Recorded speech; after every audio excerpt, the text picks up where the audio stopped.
नमस्ते दोस्तों, अर्जित गोल्ड में आपका स्वागत करता हूं। स्वास्थ्य संबंधी चर्चा के अंदर आज मैं होम्योपैथिक के अंदर आपको सर्जन डॉक्टर से मिलाऊंगा। बहुत ऊंचा सर्जन डॉक्टर, उसका नाम है हिपरसल। होम्योपैथिक की ये दवा जिसका नाम हिपरसल अथवा हिपरसल्फ्यूरियस, इसको मैं सर्जन के नाम से ही पुकारता हूँ, क्योंकि जो काम ये करती है वही काम सर्जन करता है। हिपरसल्प सर्जन के काम के अलावा फिजिशियन का भी काम करता है। मैं इसका परिचय देता हूँ। किसी भी प्रकार के चर्म के रोगों को ठीक हो जाने के बाद कोई रोग पैदा होना, पारा के दुरुपयोग से उत्पन्न रोग की अवस्था को ठीक करने के लिए हिपरसल बहुत लाभ करती है। सूजन, वात और फोड़ा से पीड़ित रोगी के रोग के स्थान को छूने पर रोगी उसे छूने नहीं देता। देखो, शरीर में कहीं भी फोड़ा, गुमड़ा या फुंसी जो भी चीज़ है, अथवा यूँ ही मान लीजिए घुटनों में सूजन है, तो हिपरसल्प का खास लक्षण है कि छूते ही तकलीफ का बढ़ जाना। अगर ये लक्षण मिलता है तो बीमारी के नाम से कोई मतलब नहीं। हिपरसल्प 10,000 की एक खुराक या 1,000 की एक खुराक दें, 15 मिनट में आराम आ जाएगा, ये मैं कहता हूँ आपको। हाँ, सूजन, वात तथा फोड़ा के पीड़ित रोग स्थान को छूने नहीं देता। छूते ही बहुत दर्द होता है। छू जाने से रोगी चिल्ला उठता है। जरा भी छू जाने से दर्द तेज होने लगता है। ये खास लक्षण बिल्कुल याद रखो। कहीं ऐसे फोड़े भी होते हैं कि जिनको आप दबाते जाओगे रोगी को आराम मिलेगा, तो उसकी दवा चाइना है। लेकिन फोड़े को छूने ही रोगी नहीं देता कि बस बस बस हाथ मत लगाओ, अरे मर गया।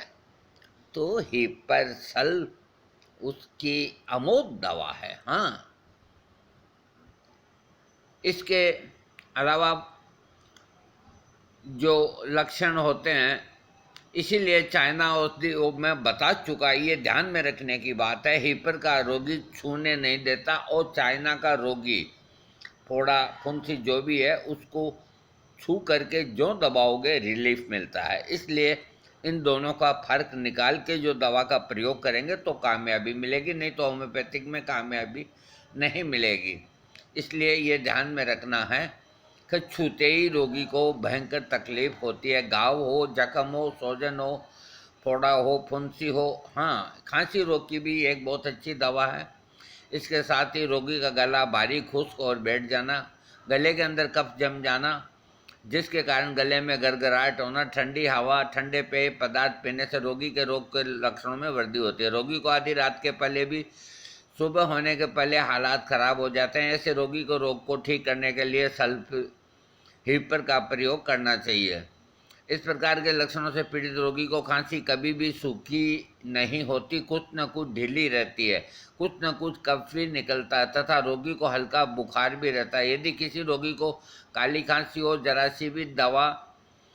सी भी हवा रोगी को बर्दाश्त नहीं होती हो, तो ऐसी अवस्था के रोगी के लिए ठीक करने के लिए अस्पोंजिया 200 देना चाहिए। अस्पोंजिया दवाई के बाद में अगर आराम नहीं आता है तो हिपरसल्फ देना चाहिए।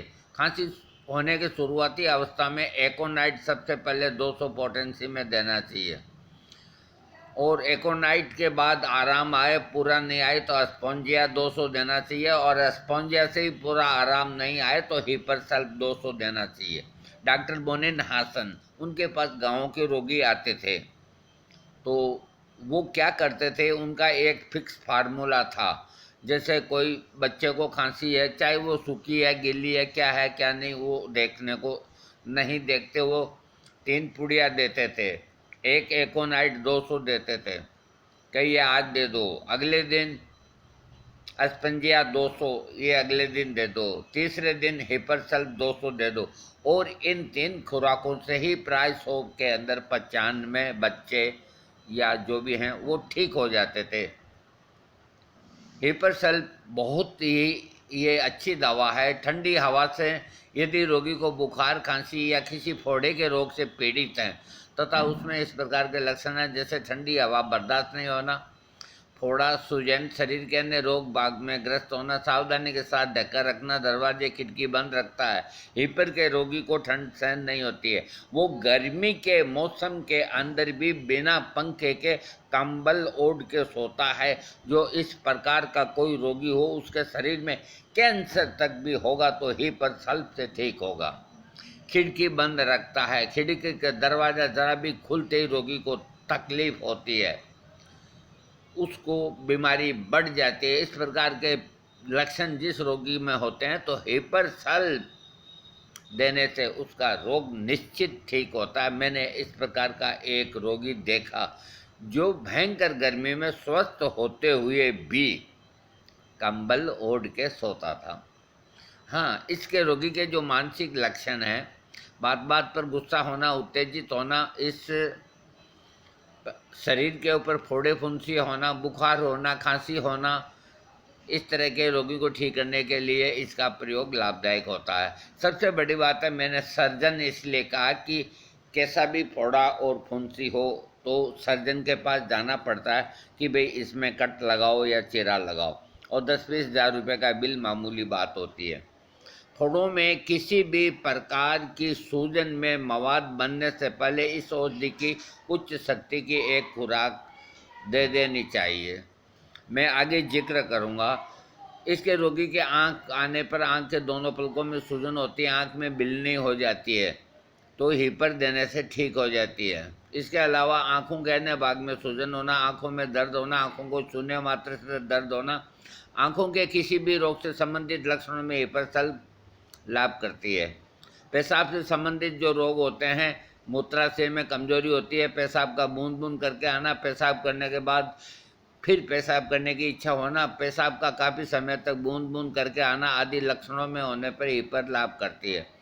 पुरुष के जनने इंद्रिय से संबंधित लक्षण, पुरुषों के जनने इंद्रिय के अगले भाग की त्वचा पर सुजाग के समान घाव होना। देखो, मेरे पास इस तरह के कई रोगी आए, लेकिन मैं देखो हाथ खींच लेता हूँ क्योंकि हो सकता है कि वो और कोई सही बात नहीं बताएं।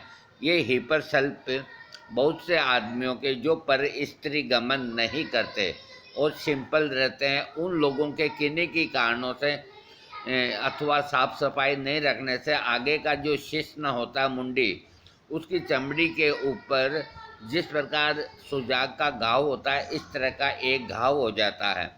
लिंग, अंडकोश और जांघ की चमड़ी में खराश होने के साथ चिपचिपा पानी निकलने पर हीपर सल्फ देने से ये रोग ठीक हो जाता है।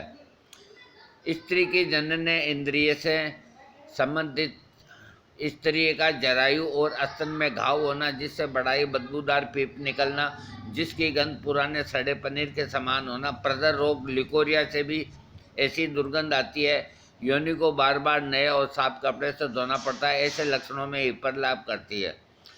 चमड़ी के लक्षण, ये बात ध्यान रखने के, हीपर औषधि को चमड़ी की थोड़ी सी भी मात्रा में कट जाने से पक जाती है, जिसके कारण उसमें मवाद आने लगता है। एक्जिमा के कारण हुए घाव में स्पर्श मात्र से खून का निकलना, छोटी छोटी फुंसियों का निकलना, इन छोटी फुंसियों में मवाद पड़ जाता था, इससे पनीर की तरह बदबू आती है। इस प्रकार के लक्षणों में कोई भी लक्षण यदि दिखे तो हीपर सल्फ देने से लाभ होता है। बुखार के अंदर रोगी को खुली हवा बिल्कुल बर्दाश्त नहीं होती, गर्म अंगीठी के पास बैठने का मन करता है, ठंड के समय शरीर में दरारें पड़ जाते हैं, उनमें बहुत खुजली होती है, डंक मारने की तरह जलन और दर्द होता है, शरीर में थोड़ी गर्मी आते ही दरारें गायब हो जाती है। बुखार होने के कारण मुंह के अंदर छाले पड़ जाते हैं, शरीर से बदबूदार पसीना आता है जो खट्टा होता है। इस प्रकार के लक्षणों से पीड़ित रोगी को यदि बुखार भी हो तो उसके रोग को ठीक करने के लिए हीपर सल्फ का प्रयोग करना चाहिए। शरीर के बाहरी अंग, जैसे रोगी के शरीर के बाहरी अंगों में सूजन आना, उनके साथ ही रोग का अपने स्थान पर डंक लगने, ऐसा दर्द होना और ऐसा महसूस होना कि उस भाग में मोच आ गई है और शरीर में ऐंठन सी होने लगती है, इस प्रकार के लक्षणों को ठीक करने के लिए हीपर सल्फ देना चाहिए। हाथ और पैर से संबंधित लक्षण में पैरों में चुभन होती है, ऐसा लगता है कि हाथ तथा पैरों में डंक लग गया हो, ऐसे लक्षणों में हीपर सल्फ देना चाहिए। फेफड़ों के अंदर जलन होना, फेफड़ों में जलन रोग, पीड़ित रोगी के रोग को ठीक करने के लिए हिपरसल्फ का प्रयोग करना चाहिए। इस औषधि का उपयोग करने से पहले रोगी को ये देख लेना चाहिए कि रोगी को इसके साथ और भी कई लक्षण होने चाहिए, जो इस प्रकार है। सबसे पहले रोगी के फेफड़े में फोड़ा हो जाता है तथा इसमें मवाद भर जाता है। ठीक इसी प्रकार यदि सांस लेने वाली नलिकाओं में जलन तथा छाती में जलन और दर्द होता हो तो इसका प्रयोग सोच समझ के करना चाहिए। सिर से संबंधित लक्षण, रोगी के सिर में झटके लगते हैं या सवारी करने से चक्कर आने लगते हैं। इसके साथ ही सिर में दर्द होता है। कनपट्टी में नाक की जड़ में बरमे द्वारा छेद करने जैसा दर्द होता है। सिर के ऊपरी भाग में जलन और खुजली होती है तथा शरीर में ठंडा पसीना भी आता है। इस प्रकार के लक्षणों में से कोई भी लक्षण यदि रोगी को हो तो उसको हिपरसल्फ देने से लाभ होता है। आँखों को संबंधित, रोगी की आंखें लाल होती है, उसमें जलन होने लगती है, आंखों में हवा के प्रति संवेदनशील उत्पन्न हो जाता है। इसके साथ ही सिर में दर्द होता है। ऐसा महसूस होता है जैसे सिर के अंदर की ओर खींचाव उत्पन्न हो रहा हो। आंखों की कोटरों की ऊपर वाली हड्डियों में बरमे से भी छेद किए जाने जैसा दर्द होता है। नेत्र गोलक को छूने से दर्द महसूस होता है। जो चीज़ें लाल तथा बड़ी दिखाई देती है, पढ़ने से दृष्टि धुंधली हो जाती है, देखने की शक्ति कम हो जाती है, आंखों के आगे काले घेरे बन जाते हैं। इस प्रकार के लक्षणों में यदि कोई भी लक्षण किसी व्यक्ति को हो गया हो तो उसके रोग को ठीक करने के लिए हिपरसल्फ का प्रयोग करना चाहिए। चेहरे, इसके रोगी के चेहरा पीला हो जाता है तथा निचला होठ और बीच में से फट जाता है। चेहरे के रोग से ग्रस्त भागों में सूजन आती है। चेहरे के दाएं भाग के नाड़ियों में दर्द होता है। दर्द का असर कनपट्टी, कान, नथुना और होठ तथा फैल जाता है। चेहरे की हड्डियों में दर्द होता है, उन्हें छूने से दर्द होता है। मुंह के कोनों में घाव हो जाता है। जब रोगी अपने मुंह को खोलता है तो जबड़ों में दर्द होता है। इस प्रकार के लक्षणों से यदि कोई भी लक्षण किसी व्यक्ति में हो तो उसको ठीक करने के लिए हिपरसल्फ का प्रयोग करना चाहिए। इसके रोगी को मुंह से लाल टपकता है, मसूड़े और मुंह को छूने से दर्द होता है तथा अब जैसे मान लीजिए मसूड़े में दर्द है तो उसको छूते ही दर्द बहुत तेज होता है, लेकिन उसको जो दबाते जाओ तो छूते ही दर्द होता है तो हिपरसल्फ दीजिए। और दबाने से अगर मसूड़े में आराम मिलता है तो हिपरसल्फ दीजिए। ऐसे रोगी को ठीक करने के लिए हिपरसल्फ देना चाहिए। आमाशय यानी पेट के अंदर रोगी को खट्टी चीज़ें, शराब, चटपटी चीज़ें खाने की इच्छा होती है, वसा पदार्थों का खाने का मन नहीं करता, बार बार डकार आती है लेकिन न उनका कोई स्वाद होता है न गंध। आमाशय का भाग अधिक फूल जाता है जिसके कारण रोगी को अपने कपड़े ढीले करने पड़ते हैं। आमाशय में जलन होती है। हल्का सा भोजन करने के बाद भी आमाशय के अंदर भारीपन, दबाव महसूस होता है। ये पेट के रोगों की भी अमोघ दवा है। इस प्रकार के लक्षणों में कोई लक्षण दिखे तो हिपरसल्फ का प्रयोग करना चाहिए। रोगी को चलते समय, खांसते समय, सांस लेते समय या फिर पेट को छूने से लीवर में सुई जैसा दर्द होता है, लीवर में सूजन आ जाती है, पेट फूला हुआ लगता है, तनावा हो लगता है। पेट के पुराने रोग को ठीक करने के लिए हिपरसल्फ का प्रयोग करना उचित होता है। इसके रोगी का जो दस्त होता है तो उसके मल के अंदर मिट्टी की तरह नरम होता है। मल से खट्टी बदबू आती है तब मल सफ़ेद रंग का होता है। मल के अंदर अनपचा पदार्थ होता है। रोगी को मल त्याग करने के लिए जोर लगाना पड़ता है। ऐसे लक्षण वाले रोगी को ठीक करने के लिए हिपरसल्फ का फायदा होना चाहिए। लीवर, यदि किसी रोगी के लीवर में जलन हो रही हो या जिगर से संबंधित कोई रोग तथा इसके साथ ही रोगों में ग्रस्त हो रहा हो तो मवाद पड़ गया हो और मवाद के बहने का रास्ता बंद हो गया हो तो ऐसे रोगी को रोग ठीक करने के लिए हिपरसल्फ देना चाहिए। हाँ, गला सुंडिका से संबंधित लक्षण, गले की नसों की बढ़ी हुई अवस्था में और इस रोग के साथ यदि रोग को ऊंचा सुनाई पड़ता है तो उसके रोग को ठीक करने के लिए हिपरसल्फ का प्रयोग करना चाहिए। पेशाब, पेशाब से संबंधित रोगी को मूत्र त्याग करने में परेशानी होने लगती है, रुक रुक के पेशाब आता है। मूत्र त्याग करने में रोगी को जोर लगाना पड़ता है। पेशाब बूंद बूंद करके टपकता है। रोगी को पेशाब करने के लिए देर तक बैठना पड़ता है। इसके साथ ही मूत्राशय में कमजोरी होने लगती है और रोगी पेशाब करने के में असमर्थ होता है। इस प्रकार का जो लक्षण होता है, मूत्राशय में जो पेशाब जमा तो हो चुका है लेकिन निकलता नहीं, तो इस प्रकार के रोगी को ठीक करने के लिए हिपर का प्रयोग करना चाहिए। लिंग से संबंधित रोग, लिंग में खरोंच लगने तथा इसके साथ ही उसमें दर्द होने तथा इसके साथ ही लिंग की चमड़ी और अंडकोश की चमड़ी पर जांघों तक दर्द होता है। ऐसे रोगी के रोग को ठीक करने के लिए हिपरसल्फ का प्रयोग होना चाहिए। श्वास से संबंधित रोगी को श्वास लेने में परेशानी होती है, छाती पर जैसे सीटी बजने की तरह आवाज़ होती है, सिर को पीछे की ओर मोड़ने पर कुछ कम होता है, ऐसे रोगी के रोग को ठीक करने के लिए हिपर देना चाहिए। खांसी, रोगी को खांसी हो जाती है तथा इसके साथ ही रोगी को केवल दिन में कफ निकलता है, रात में नहीं निकलता। इस प्रकार के रोगी को जो लक्षण होता है कि दम घुट रहा है खांसी के अंदर, तो हिपर सल्फ देने से लाभ होता है। कुल मिला के मैं अपना अनुभव बताता हूँ आपको। हिपर सल्फ, मैंने सबसे पहले कहा कि मैं आज आपको सर्जन से मिलाता हूँ। देखो मेरी बात सुनो, होम्योपैथिक के अंदर फोड़ा अपसेस जिसको बोलते हैं, एक गुमड़ी छोटी होती है, अब फोड़ा वो जो बड़ा होता है उसको अपसेस भी कहते हैं और फोड़ा ही कहते हैं। अपन तो देसी आदमी देसी बात ही करेंगे। तो मैं इसका जितना स्पेशलिस्ट हूँ मान के चलो, मैं झूठ नहीं कहूँगा क्योंकि मैं खुद भुक्तभोगी रहा हूँ। मेरे को कितने वर्ष हो गए, तो एक फोड़ा कुल्ले पे हो करके और वो ठीक होता दूसरा हो जाता, वो ठीक होता तीसरा हो जाता। तो अब सर्जन डॉक्टर को मैं कहाँ तक जा कर के दिखाऊँ, गुप्तांग को खोल खोल के कहाँ तक दिखाऊँ। और उनके पास तो एक ही इलाज है कि जाजू जी चीरा लगेगा। चीरा लगने का मतलब ये है कि पर बहुत बड़ी परेशानी।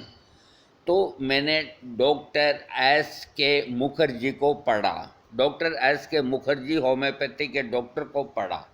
उन्होंने अपनी किताब के अंदर साफ लिखा है कि कोई भी फोड़ा और फुंसी ये बड़ा होता है, उसको अगर होम्योपैथिक से ठीक करना है तो कई चिकित्सक क्या करते हैं, सबसे पहले बेलाडोना रेडनेस देके बेलाडोना का प्रयोग करते हैं, कोई मर्कसोल का प्रयोग करते हैं, और कोई सैलिसिया का प्रयोग करते हैं, और कोई हिपरसल्फ का प्रयोग करते हैं। तो डॉक्टर मुखर्जी ने अपनी एक जगह लिखा है कि कोई दवा का प्रयोग ना करें, और जिसको भी फोड़ा है वो लाल है, सफ़ेद है, पीला है, मोटा है, पतला है, और छूने से दर्द होता है न होता है, इससे कोई मतलब नहीं।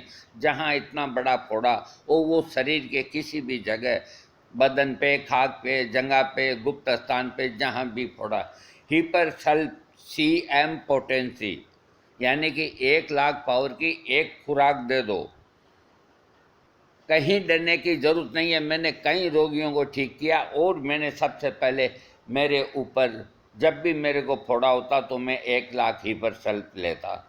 48 घंटे का इंतज़ार करना होगा, फोड़े को या तो फूट करके बह जाना होगा अथवा उसको बैठ जाना होगा। इसलिए मैंने हिपर सल्फ को सर्जन डॉक्टर कहा है। आपको साइलिसिया दे करके फोड़े को मत बिगाड़िए, डॉक्टरों को से मैं अनुरोध करता हूँ। मर्कसोल दे करके फोड़े को न बिगाड़े, बेलाडोना दे करके फोड़े को न बिगाड़े, क्योंकि फोड़े की चिकित्सा एक बहुत बारीक चिकित्सा होती है। फोड़े की चिकित्सा में अगर आपने कोई भी डॉक्टर ने अगर गलत होम्योपैथिक दवा दे दी तो फिर वो हिपर से ठीक नहीं होगा, और 3-4 दिन में रोगी परेशान होकर के दर्द से और चीरा लगवा लेगा, सर्जरी करा लेगा, 10-20 हज़ार रुपये खर्च होंगे। तो इतना वक्त नहीं है फोड़े पर जो आप तरह तरह की दवाओं को आजमाएं। आप डायरेक्ट हिपर सल्फ 1,00,000 दीजिए और चैन की नींद सोइए, और रोगी को कहिए कि 48 घंटे इंतज़ार कर ले। उस फोड़े को फूटना होगा अथवा उसको बैठना होगा। तो फूट जाने की अवस्था के अंदर खुद ही गर्म पानी से अंदर नीम के पत्ते डाल के गर्म पानी हो जाए, और उसमें रुई डाल करके और दबा दबा के पस निकाल देना चाहिए। साइलिसिया की आवश्यकता ही नहीं पड़ेगी। हिपर सल्फ आपके फोड़े को पकाएगा, फोड़ के बहाएगा, बहने के बाद जो पस है वो सुखाएगा। वो एक खुराक ही आपके एक फोड़े को ठीक कर देगी जो 1,00,000 पोटेंसी में होगी। वहाँ आपने अगर हिपर सल्फ 200 का प्रयोग किया अथवा 1,000 का प्रयोग किया और कहा 48 घंटे रुक जाओ, तो कुछ नहीं होना, आपको नाकामयाबी मिलेगी। आप क्यों डरते हैं? अरे जब हैनीमैन महात्मा ने ऐसा अस्त्र हिपर सल्फ जैसा तुम्हारे को औजार दिया है कि हर तरह के फोड़े फुंसी को तुम नस्तर कर दो पेट में खा करके, ये कम बात है। दूसरा मैं आपको एग्जाम्पल देता हूँ। होम्योपैथिक में हिपर के बाद एक दवा आती है साइलिसिया, उसका वीडियो मैं आपको कल परसों दूंगा। उसके भी बड़े अच्छे चमत्कार हैं। उनमें से एक चमत्कार साइलिसिया का बताता हूँ मैं। एक जहाँ मैं घूमने जाता हूँ तो वहाँ एक होटल के अंदर एक भील का बच्चा नौकरी करता था, तो उसको खजूर का इतना बड़ा कांटा पैर में लग गया, पैर इतना बड़ा सूज गया। खजूर का कांटा बड़ा खतरनाक होता है। तो उस होटल वाले ने कहा मेरे से कि बाबूजी इस बच्चा दुख पा रहा है, इसमें इसके खजूर का कांटा लग गया, इसको कोई दवाई दो। मैंने कहा मैं भेज दूंगा। मैंने साइलिसिया 1 लाख पोटेंसी भेजी और उस बच्चे ने खाई। मैंने कहा 10 घंटे के अंदर निकल जाएगा। और अगले दिन मैं जब घूमने गया तो उस बच्चे ने दिखाया मेरे को कि ये देखो। तो मैंने देखा ना, तो वो इतना बड़ा कांटा था जो उसने मुंह करके बाहर इतना लटक रहा था कि मैं इसका क्या करूं। मैंने कहा मैं करता हूं इसका। मैंने खींच करके फेंक दिया। मैंने कहा घर जाओ और इसके ऊपर है गर्म पानी से धो के पट्टी कर लो। वो बिल्कुल चंगा हो गया, दूसरी दवाई देने की ज़रूरत नहीं। एक इसी प्रकार के रोगी को अनजाने के अंदर पैर के अंदर कांच लग गया। कांच लगने के बाद में वो घूमता रहा, फिरता रहा और 2 महीने बाद में वहाँ पाँव में सूजन आ गई। तो उसने कहा कि मेरे को इस तरह कांच लग गया था लेकिन मेरे को पता नहीं चला। तो मैंने साइलिसिया 1 लाख पोटेंसी दी और 48 घंटे के अंदर ही वो कागज़ की फूटी के अंदर कांच के मूंग के आकार के छोटे छोटे 2 टुकड़े लेके आए कि ये इसमें से निकला है। जो कहते हैं ना कि होम्योपैथिक एक विश्वास है, दवा नहीं, तो उन सबको मैं चैलेंज दे के कहता हूँ कि जिसके शरीर में कोई भी विजातीय पदार्थ घुस गया हो, सुई हो, कांटा हो, कील हो, बंदूक का कारतूस भी क्यों ना हो, साइलिसिया देने से उसको जगह छोड़नी पड़ेगी। इसलिए जिसको कारतूस लग गया बंदूक का, उस रोगी को साइलिसिया न दे, क्योंकि वो कारतूस सरक करके हार्ट पे आ गया तो रोगी मर जाएगा। ये ध्यान में रखने की बात है। तो मैं साइलिसिया का वीडियो आपको बहुत जल्दी दूंगा। उसका काम है अंदर से कोई विजातीय पदार्थ जो घुस गया अपने बॉडी में उसको बाहर फेंकना और बाद में जो पस आती है उसको कपड़े की तरह सुखाना। हाँ दोस्तों, मैंने आज आपको सर्जन हिपर सल्फ, बहुत से डॉक्टर क्या करते हैं कि हिपर सल्फ से जो फोड़ा फूट जाता है उसके बाद वो बहुत जल्दी करके और साइलिसिया देते हैं। वो क्यों देते हैं? वो इसलिए देते हैं कि जो फोड़ा फट गया है उसकी पस को सुखाने के लिए। वो गलत फहमी में है, हिपर ही सुखा देगी उसको। हाँ, एक चीज़ का ध्यान रखें, डायबिटिक पेशेंट हो और हो तो थोड़ा ध्यान में रखने की बात है। बाकी हिपर सल्फ एक ऐसी दवा है जो फोड़े को पका करके फोड़ेगी या उसको बैठाएगी, दोनों में से एक काम होगा। लेकिन 10,000 से लेके 1 लाख पोटेंसी की एक खुराक देनी होगी तो कामयाबी मिलेगी हर होम्योपैथ डॉक्टर को। अगर उसने ऐसा नहीं किया तो कामयाबी नहीं मिलेगी। और मुझे कामयाबी जब मिलेगी कि आप सब कामयाब होंगे और मेरा वीडियो सब्सक्राइब करेंगे। थैंक्स।